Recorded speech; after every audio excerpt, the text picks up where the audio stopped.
Hi everyone, welcome back to Coffee, Books, and Rain. I'm Rachel, and coffee.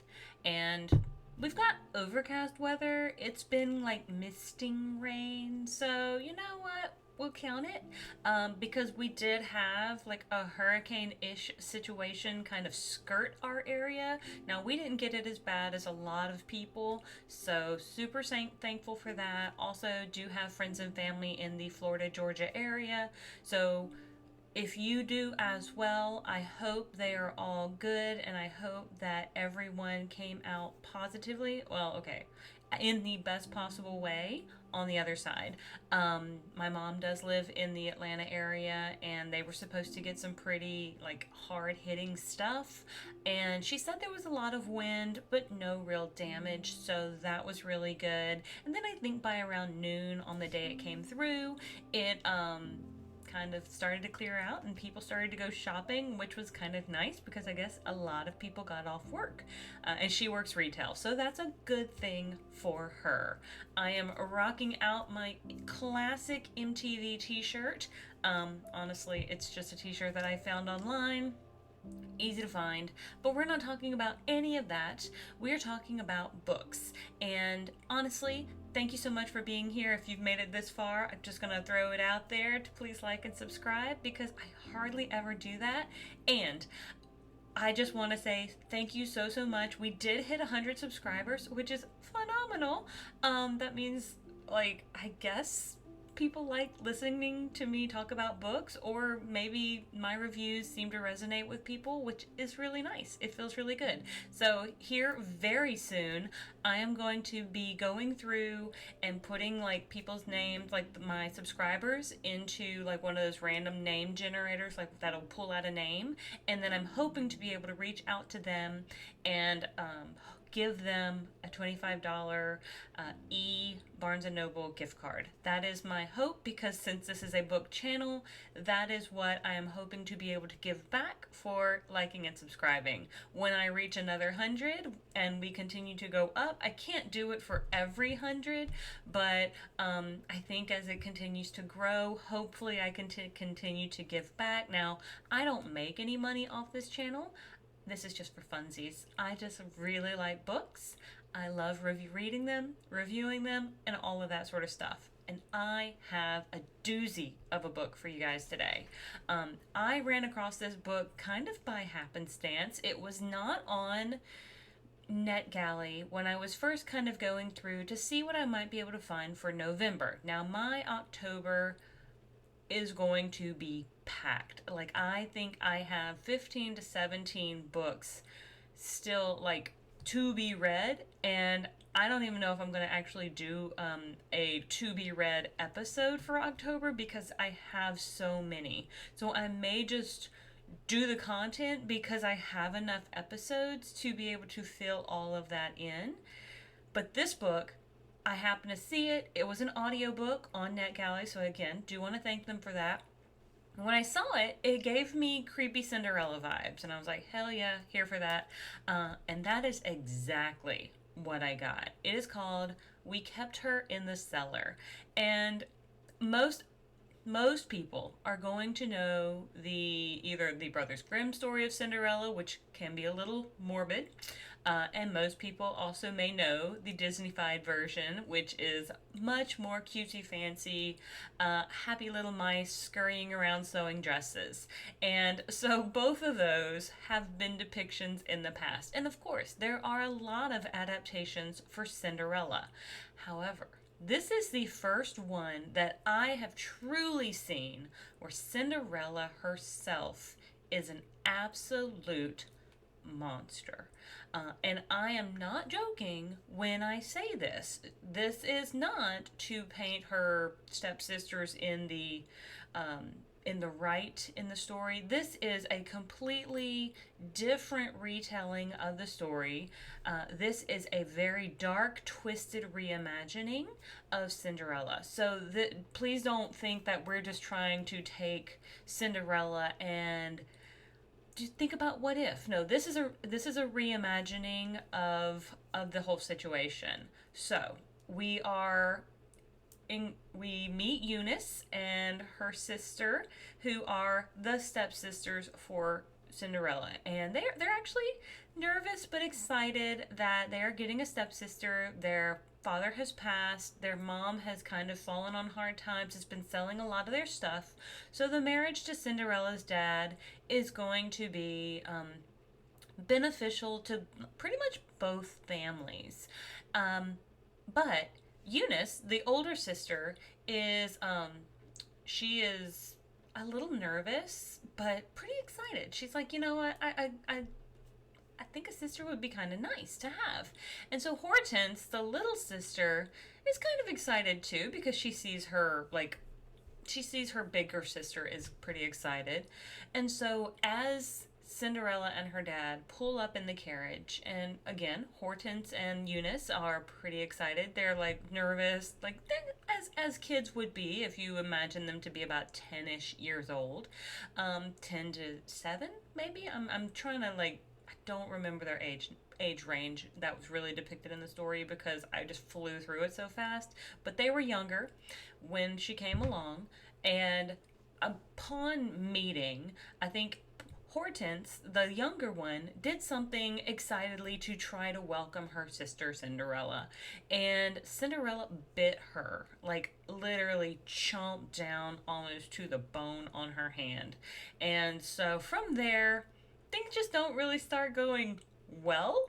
You come to find out, Cinderella is literally and utterly an actual monster. Her dad has a very hard time controlling her around strangers. There has to be a family tie. And so there are these rules that have to be followed with regards to Cinderella. And Eunice, in order to better protect her family, takes on this mantle of trying to do what needs to be done to both protect her family and to kind of hide Cinderella's secret because she knows that it's going to not go well for the family if these sorts of, I guess, secrets get out. And so Eunice. So let's just say, anyway, there is some body horror in this book. There is definitely some vampire-ish vibes, so definitely had me there. All those spooky, creepy things. I mean, you had me like on the edge of my seat with this book, and I was so excited. I never had heard about this book before. I didn't know where it came from, but the author is W.R. Gorman, and this book released just recently, end of September, September 24th of 2024. So throwing that out there because again, I didn't know about it until it kind of came across my radar very, very quick. Like I think the day of publication is the day I saw it.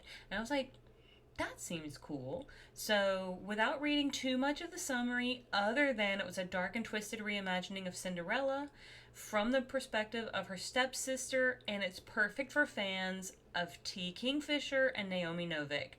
So, if you like the vibes of Naomi Novik's more spinning silver and uprooted, but you like those darker, creepier vibes of T. Kingfisher, then I think this is going to be a book that could resonate well with you.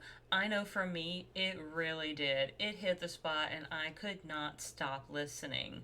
I wanted to know what was going on. I couldn't figure out how Eunice was going to be able to keep secrets or to be able to keep moving forward or how she could still continue to live this way. There were so many questions that I was asking myself as this book was progressing.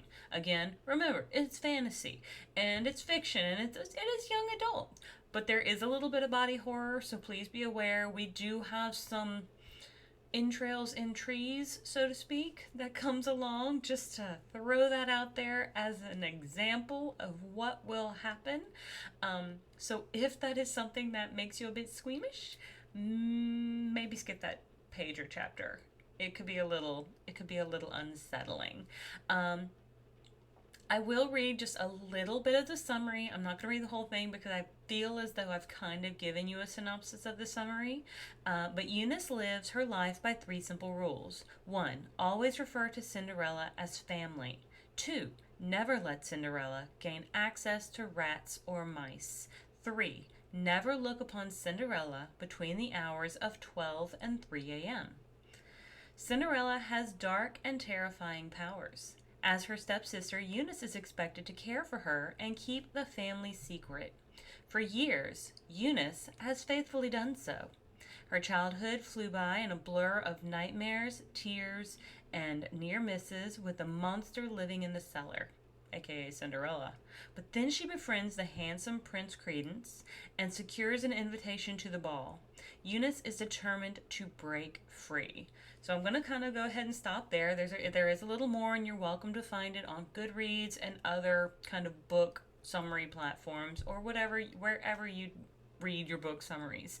But I really had to bring this book to you guys. I know I've already covered the entire month of September, and now we've already walked into October.